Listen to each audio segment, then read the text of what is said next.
Hi everybody, Scott Albany here, bringing you my fourth video. This time bringing you something a little bit more deep, a little bit more controversial. My first two videos were more practice, going after our... Well, I'm not even going to bother, just practice, taking some poor guy's fodder. My last one was a shot at the American theists who seem to think that their country was founded on religious beliefs. And not a notion of secularity and freedom from religions. Thankfully, I believe it's Addicting Info, which has about 35 quotes from the founding fathers that are all secular in nature, that proves that theory wrong.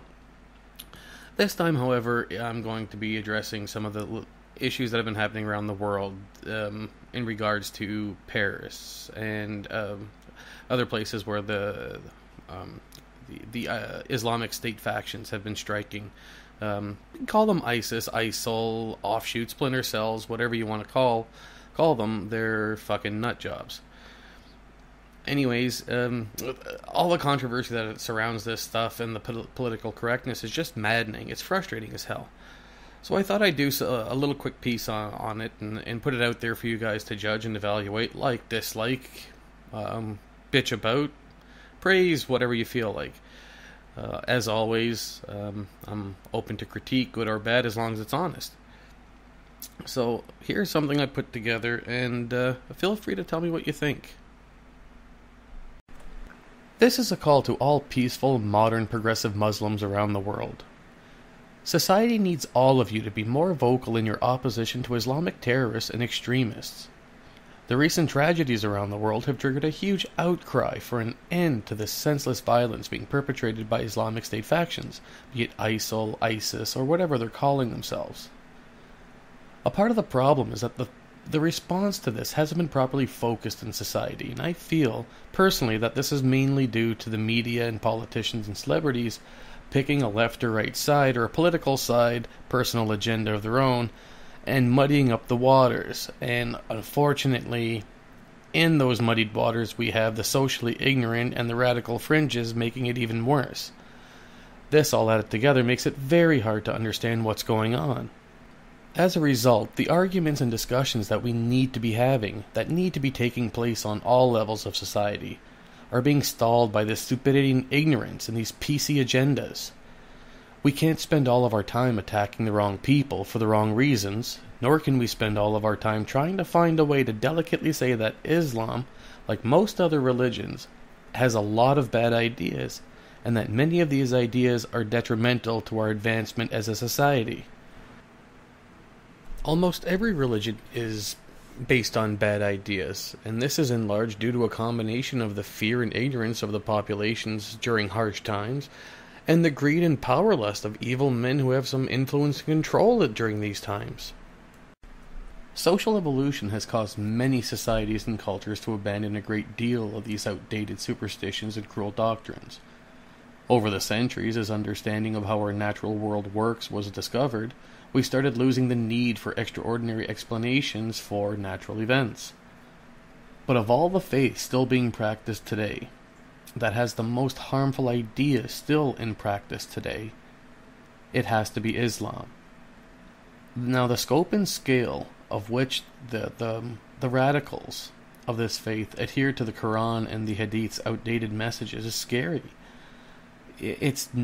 Let me be clear, it's not that I'm saying all Muslims have fundamental or radical beliefs. I'm saying it's alarming how many actually do. Now, I know many around the world are reacting badly against all Muslims, and this is wrong, especially when it escalates to violence. Here in Toronto, for example, over the past couple of weeks, Muslims have been attacked in broad daylight in public, and on public transportation. One woman was even assaulted simply for wearing her winter scarf when it was cold. She wasn't even a Muslim. Another woman was attacked in front of her son's school. She was attacked by two men and robbed. This has got to stop. We need to fight this fight together. If there is going to be reform in Islam, if there is a place for it in modern society, we have to stop attacking the wrong people. And we need to put aside personal feelings. Those seeking true peace in the world today as a global society need to work together with the whole planet in mind. We must be mindful of everyone. This is true. But the focus can't become so politically correct that we don't want to address the root cause over the fear we might offend somebody. People are being hurt and killed over gender, thought, speech, sexual preference, political opinions, and simple beliefs. What's the rest of the world doing? We're arguing over what we're allowed to say to one another about it. Egos and pride need to be set aside on this for now. Lives are at risk and more people are going to die. Now, to say that Islam is a religion of peace is a lie. No Abrahamic faith is based on peace. Islam demands the beheading of people for thought and speech. Most of this done in public. Now, how is this peaceful? It's just wrong. There's no context where thought crimes or freedom of speech are worthy of death sentences. Nor is stoning adulterers and homosexuals. This is peace? And how many crimes are committed by legitimate courts? These aren't roaming bands of vigilantes. These are local community courts, Sharia courts. For example, every country that has a death penalty for apostasy is an Islamic country. Just recently, an Islamic court in Saudi Arabia sentenced a Palestinian to death for apostasy. Now, for those who don't know, apostasy is simply not believing in God. Saudi Arabia was also appointed a position on the United Nations Human Rights Commission. Now, why are more Muslims not opposed to this? Saudi Arabia has been a great violator of human rights in recent history, yet the majority of the opposition to this has come from non-Muslim communities. Islam and Sharia clearly put less value on women in society and on their lives in general. Most Islamic courts won't even consider a woman's testimony unless it's accompanied by that of an adult male. We don't have to look hard to find examples of the anti-female mentality of Islam. Honor killing, stoning of rape victims, little girls getting shot in the head on school buses, and other horrible crimes. These are all committed by fringe elements and by community leaders alike. These are not rare examples. Now, the percentage of those who approve of global Sharia in one form or another, it varies greatly. I couldn't find any specific stat that I trusted, and the numbers range anywhere from about 25% to 70%. I think actually 23%. But let's take a conservative view. Let's go 20% of all Muslims think there should be some form of global Sharia. That means that Sharia, Islamic law, would be imposed on everyone, Muslim or not. So 20%, that's 1 in 5. Doesn't sound too bad, doesn't sound too overwhelming. Now, when the base number attached to that is 1.2 billion, your 20% now becomes 240 million. So that means in some way, shape, or form, there's 240 million Muslims who think there should be some form of global Sharia. Now, not all aspects of Sharia are agreed upon. It's not just Christians who get to pick and choose what they want to follow in religion. But let's look at those who view the doctrines and the rewards and their books, who put the value of that above that of human life. Let's look at the fringe of the fringe. So let's say if that's 1% of the 240 million, that means that 2.4 million people are radicalized through action or thought. That means that 2.4 million people have very bad and very evil ideas. Now, on the other hand, this means there should be a great outcry from all those moderate Muslims who don't agree with this outdated ideology. But it's too quiet in that regard. Instead, too many non-Muslims are attacking the wrong groups, and too many Muslims are too busy defending themselves against these attacks, instead of joining in rejection of these horrible acts that are going on across the world in the name of their religion. Now, the media keeps saying that Muslims around the world are denouncing the acts of these terrorists and extremists. But the problem is we're not seeing it. It's not enough. It's not loud enough. It's not vocal enough. And the leaders of Muslim nations need to step up their fight against the extremists as well. The problem is that a lot of them share some of the same outdated views as the extremists. And this really doesn't help a lot of the appearances. That's why I'm asking all non-Muslims to please educate yourselves as to what's going on and what's really going on. We need to attack what needs to be attacked. We need to focus and we need to work together on this. And I'm also asking the left and right media to put proper focus on the issues. That means stop painting all Muslims as terrorists. It means stop calling all opponents of radical and extreme Islam racist and bigots. Religion isn't a race. It's a control system full of horrible ideas, and that's what needs to be attacked. That's not what we need to protect. And I'm asking all peaceful Muslims, all progressive Muslims, ignore the ignorance that you are facing out there. Don't let your feelings stop you from denouncing the actions that draw so much negative attention to your faith. The world needs to see the response of a unified Muslim population against these horrible acts. If Muslims want Islam to be seen as a faith of peace, they need to speak up. Don't worry about the ad hominem attacks, the verbal abuse. They won't kill you. Present your side and represent yourselves. Don't forget who is really bringing the bad attention to Islam.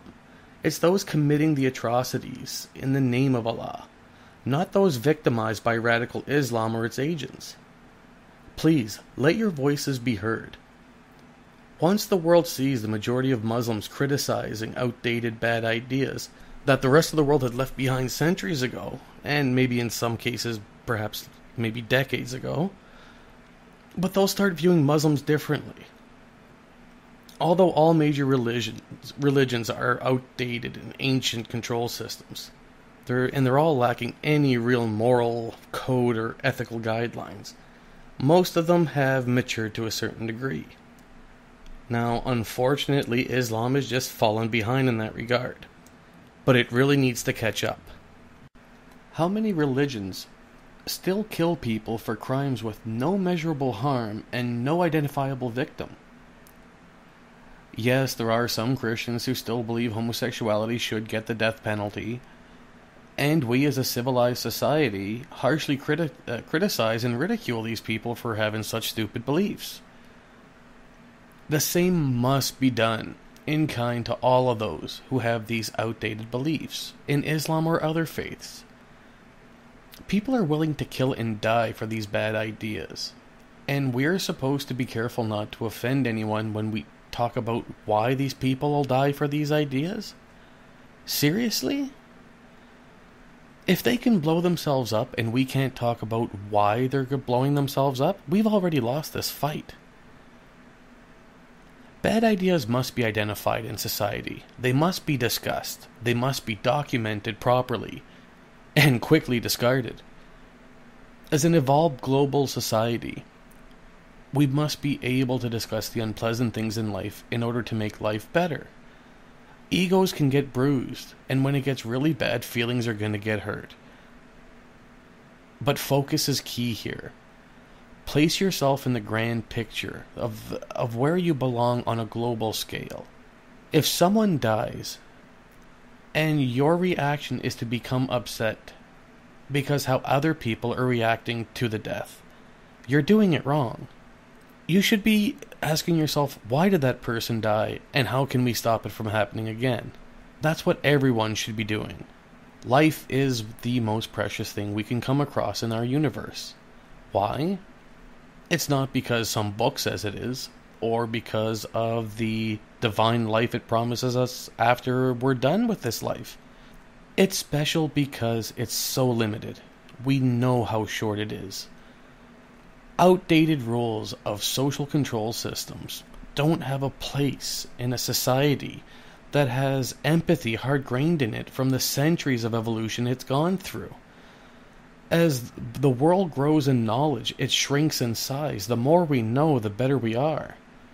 We don't need these murderous tales of racial genocide and hate and of division and of tribal war. People can have a personal journey of faith. They can have a very peaceful one. But if people must believe in something, please recognize that we live in a time where we understand the nature of things.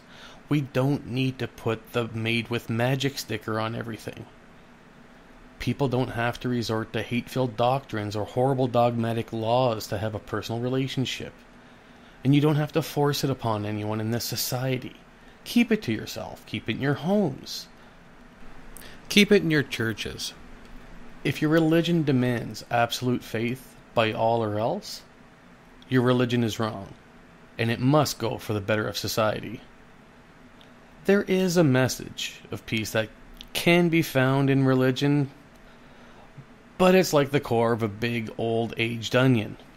There are many tear-filled layers on the outside that have to be peeled back and discarded first. And by the end of it, there's really not a whole lot left worth saving. Please, everyone, we need to work together. If we're going to evolve as a society, we have to recognize where religion is flawed. All of religion. And we can't be worried about people's feelings getting hurt when real people are actually dying because of these beliefs. This is Scott Albany wishing you peace and plenty.